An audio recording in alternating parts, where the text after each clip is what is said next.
Yeah, we're clearly delighted with the proposals for IRPs set out within CP 21.9.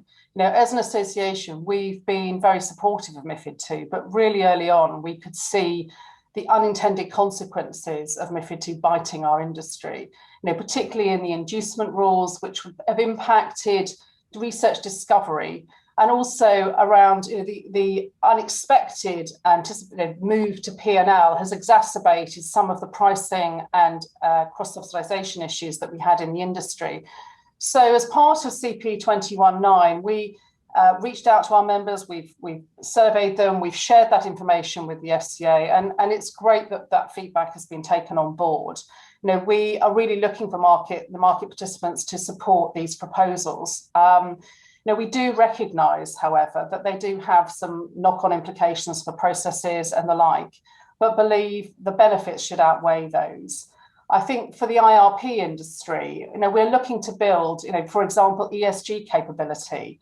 And it's more important than ever now that the buy side can access all of our work through more easy and simpler trial processes. So, we're really looking for these proposals to come through, particularly in the IRP space.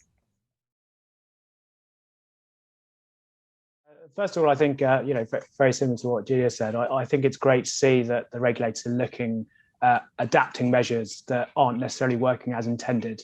Often, I think our members and the wider industry see regulation as sort of one-way street. Like once you're on it, there's not necessarily any going back. So it's great that something that's been implemented for a couple of years now is actually being reviewed. And I think there are other areas where maybe in wider MiFID this could be looked at as well.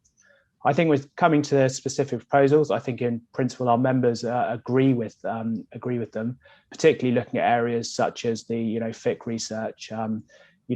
Following the introduction of MiFID, the feedback is it's not really altered the bid offer spread, the research offering. So it seems to be more of a compliance meeting rather than actual impact on the market or delivering on the sort of goals of the initial regulation. So great that these have been reviewed, and I think in principle these are all sensible measures.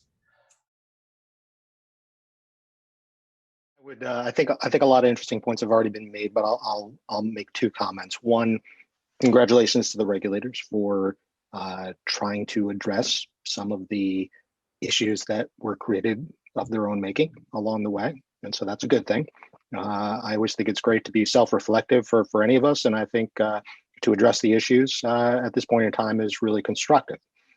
Where I might be a little bit of a skeptic on this is that it still feels like, and in the commentary today from your speaker, with all due respect, it still felt a bit like we're sort of overly sensitive to making changes that are too tectonic that would completely reshift the regime that's been created.